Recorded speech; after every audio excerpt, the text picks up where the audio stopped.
আসসালামু আলাইকুম everyone, welcome to my channel. Ramzan মাসের ইফতারিতে চপ আমাদের সবারই অনেক বেশি পছন্দের একটি আইটেম, তবে সেটা যদি হয় ডিম চপ তাহলে তো কোনো কথাই নেই। আমার বিশ্বাস আমরা যে কোনো চপের চাইতে একটু ডিম চপটা খেতেই বেশি পছন্দ করে থাকি। তাই আমি আজকে আপনাদের সাথে দোকানের মতো স্টাইলে খুবই সহজে অথেন্টিক ডিম চপ রেসিপিটি শেয়ার করতে চলেছি। আশা করছি ভালো লাগবে। যদি ভালো লাগে অবশ্যই ভিডিওতে একটি লাইক দিয়ে আমার চ্যানেলটিকে সাবস্ক্রাইব করে অল নোটিফিকেশন অন করে দিয়ে যাবেন, যেন পরবর্তী ভিডিও ছাড়ার সাথে সাথে সবার আগে আপনার কাছে পৌঁছায়। তো বেশি কথা না বাড়িয়ে চলুন রেসিপিতে যাওয়া যাক।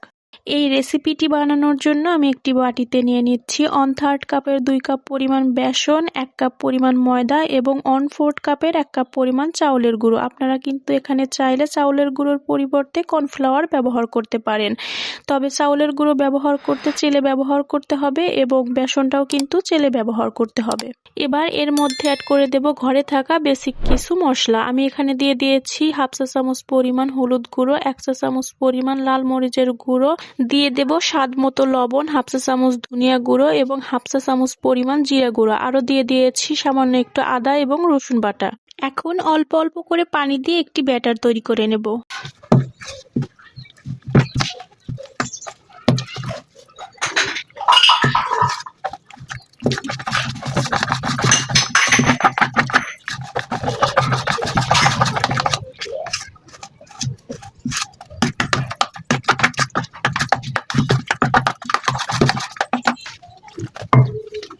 ব্যাটার গোলানো শেষ হলে এর মধ্যে অ্যাড করে দিয়েছি 1 চা চামচ পরিমাণ বেকিং পাউডার। আমি কিন্তু এখানে বেকিং পাউডার ব্যবহার করেছি, বেকিং সোডা ব্যবহার করিনি।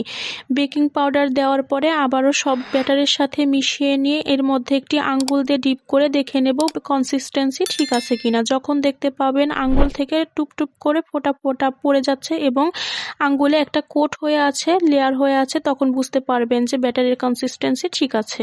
বেসন দিয়ে গোলানো ব্যাটারটা সাইডে রেখে দিয়ে এবার ডিম এবং কিছু আলু সিদ্ধ করে নেব। এর জন্য একটি কড়াইতে আমি নিয়ে নিয়েছি পরিমাণ মতো পানি। এবার এর মধ্যে আলু এবং ডিমগুলো দিয়ে দেব। অবশ্যই কিন্তু ডিমের তুলনায় আলুর পরিমাণ বেশি দিতে হবে।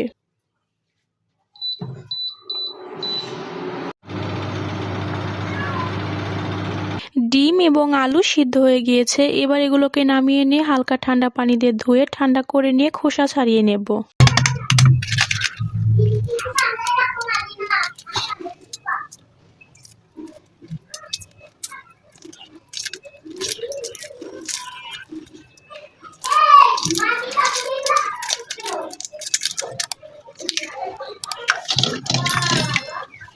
সবগুলো ডিম এবং আলু সেলা হয়ে গিয়েছে। এবার ডিমগুলোকে মাঝখান দিয়ে 4টা টুকরো করে কেটে নেব, আর ডিমগুলোকে কাটা হয়ে গেলে সিদ্ধ আলু দিয়ে পুর তৈরি করে নেব।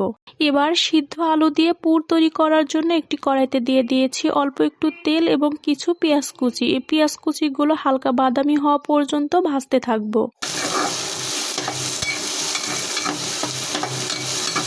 পেঁয়াজগুলোর সাইড দিয়ে হালকা বাদামি রং চলে আসলে এর মধ্যে দিয়ে দিচ্ছি 1 চা চামচ পরিমাণ চিলি ফ্লেক্স এবং অল্প একটু আদা রসুন বাটা। আবারও ভাজতে থাকবো।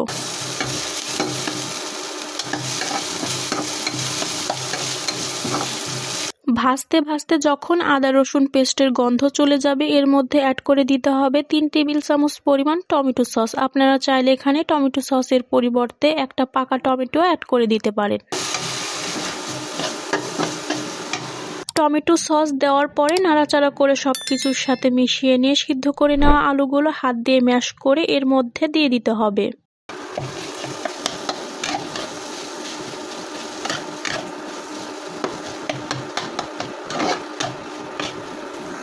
দেখতেই পাচ্ছেন আমার পুরটা কিন্তু একদম পারফেক্ট ভাবে হয়ে গিয়েছে। এবার আমি চুলাটাকে বন্ধ করে পুরটাকে কিছুটা ঠান্ডা করে নেব।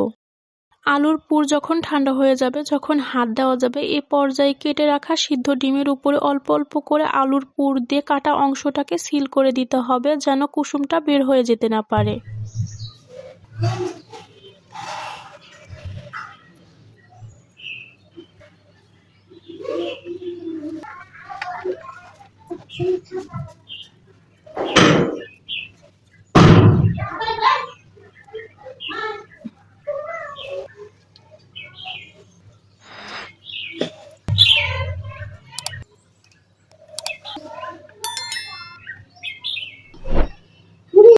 সরাও। সবগুলো চপ বানিয়ে নিয়েছি। এবার প্রথমেই যে বেসন দিয়ে ব্যাটার তৈরি করে রেখেছিলাম সেই ব্যাটারের মধ্যে একটা একটা করে চপ দিয়ে কোট করে নিয়ে তেলে ফ্রাই করে নেব। ডিমের চপ তেলে ভাজার আগে অবশ্যই কিন্তু একটি টিপস ফলো করতে হবে। তেলটাকে একদম হাই হিটে পরিপূর্ণ গরম করে নিতে হবে, যেন চপটা তেলে ছেড়ে দেওয়ার সাথে সাথে উপরের লেয়ারটা শক্ত হয়ে যায় আর ভিতর থেকে আলুর পুরটা বের হয়ে না আসতে পারে। তেল পুরোপুরি গরম না হলে কিন্তু চপটা তেলে ছেড়ে দেওয়ার সাথে সাথে আলুর লেয়ারটা আলাদা হয়ে যাবে। যদি আমার ভিডিওটি সম্পূর্ণ দেখে থাকেন এবং আমার দেখানো টিপস এবং ট্রিকগুলো ফলো করে আপনারাও বাসায় ডিম চপ তৈরি করেন, তাহলে আপনাদের ডিম চপও হবে দোকানের মতো একদম পারফেক্ট। আশা করছি আজকের ভিডিওটা ভালো লেগেছে। যদি ভালো লাগে অবশ্যই ভিডিওতে একটি লাইক দিয়ে আমার চ্যানেলটিকে সাবস্ক্রাইব করে অল নোটিফিকেশন অন করে দিয়ে যাবেন, যেন পরবর্তী ভিডিও ছাড়ার সাথে সাথে সবার আগে আপনার কাছে পৌঁছায়। আজকের মতো ভিডিও এখানেই শেষ করছি। সকলেই ভালো থাকবেন, সুস্থ থাকবেন। আসসালামু আলাইকুম।